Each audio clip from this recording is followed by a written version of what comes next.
Crime petrol देखकर किया घिनौना अपराध। बुधवार 2 मई की रात के लगभग 9 बजे कोटा के पुलिस अधिकारियों की बैठक चल रही थी। मुख्य मुद्दा था मार्बल व्यवसायी परिवार के बेटे विशाल मेवाड़ा के अपहरण और फिरौती का। कोटा में नित नए अपराधों से सकपकाई पुलिस के लिए यह गंभीर चुनौती थी। दरअसल वाकया कुछ ऐसा था जो 2.5 साल पहले घटित रुद्राक्ष हांडा कांड के अंदेशों को बल दे रहा था, जिसमें फिरौती के लिए किए गए अपहरण में बच्चे की हत्या भी कर दी गई थी। पुलिस अधीक्षक अंशुमान भूमिया ने एक पल अपने अधीनस्थ अफसरों पर सरसरी नजर दौड़ाने के बाद कहना शुरू किया, आपके सामने फिर एक नया इम्तिहान है। हमें एक एक कदम बहुत सोच समझकर उठाना होगा। बुधवार 2 मई की शाम करीब 7 बजे बोरखेड़ा के थाना प्रभारी महावीर सिंह जिस समय अपने थाने में बैठे थे, तभी लगभग 45 से 46 साल की रुआंसी औरत कमरे में दाखिल हुई। कुलीन और संपन्न परिवार की लगने वाली उस महिला के चेहरे पर हवाइयां उड़ रही थीं। महावीर सिंह ने उसे सांत्वना देते हुए पूछा, क्या बात है, आप कौन हैं और इस तरह परेशान और घबराई हुई क्यों हैं? परेशानी की तो बात यह है थानेदार साहब, मेरा बेटा गायब है, उसका अपहरण कर लिया गया है। महिला ने अपनी बात सिलसिलेवार बतानी शुरू की। साहब, मेरा नाम भूली बाई है। मैं मार्बल कारोबारी बनवारी लाल मेवाड़ा की पत्नी हूं। मेरा 19 साल का बेटा विशाल मेवाड़ा कोटा के योगीराज पॉलिटेक्निक कॉलेज में पढ़ रहा था। वह वहां से गायब हो गया।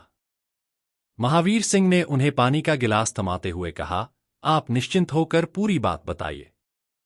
एक ही बार में पानी का गिलास खाली करके महिला ने कहना शुरू किया, हम खैराबाद कस्बे में रहते हैं।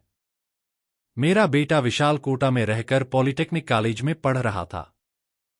पति बनवारीलाल कारोबार के सिलसिले में सूरत गए हुए हैं। अपहर्ताओं ने मंगलवार 1 मई को मेरे पति को मोबाइल पर फोन करके 15 लाख की फिरौती मांगी है।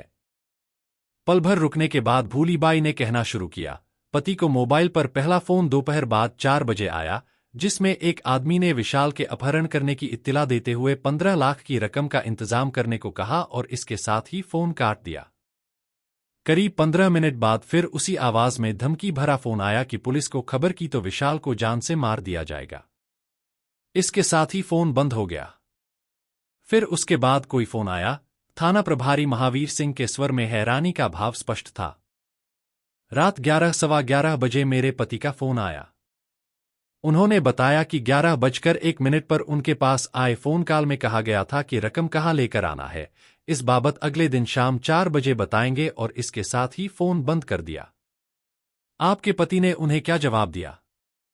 क्या कहते? भूलीबाई ने सुबकते हुए कहा, मेरे पति ने तो बड़ी आजीजी के साथ कहा कि तुमको जो रकम चाहिए हम देंगे, बस हमारे बेटे को कुछ नहीं होना चाहिए। लेकिन अगले ही पल भूलीबाई ने जो कहा वह चौंकाने वाला था।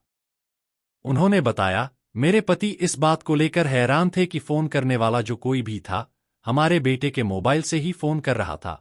इसके साथ ही भूलीबाई फूट फूट कर रोने लगी। गहरी सांस लेते हुए महावीर सिंह ने कहा, कोई और बात जो आप कहना चाहें? हाँ साहब, भूलीबाई ने जैसे याद करते हुए कहा, साहब, मुझे फोन करने से पहले मेरे पति ने विशाल के मामा को फोन करके विशाल के अपहरण की खबर देने के साथ उसके कमरे पर जाकर उसे तलाश करने को कहा था।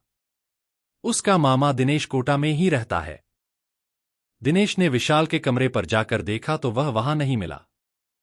दिनेश ने मेरे पति को तो यह बात बताई ही, मुझे भी फोन करके कोटा आने को कहा। बोरखेड़ा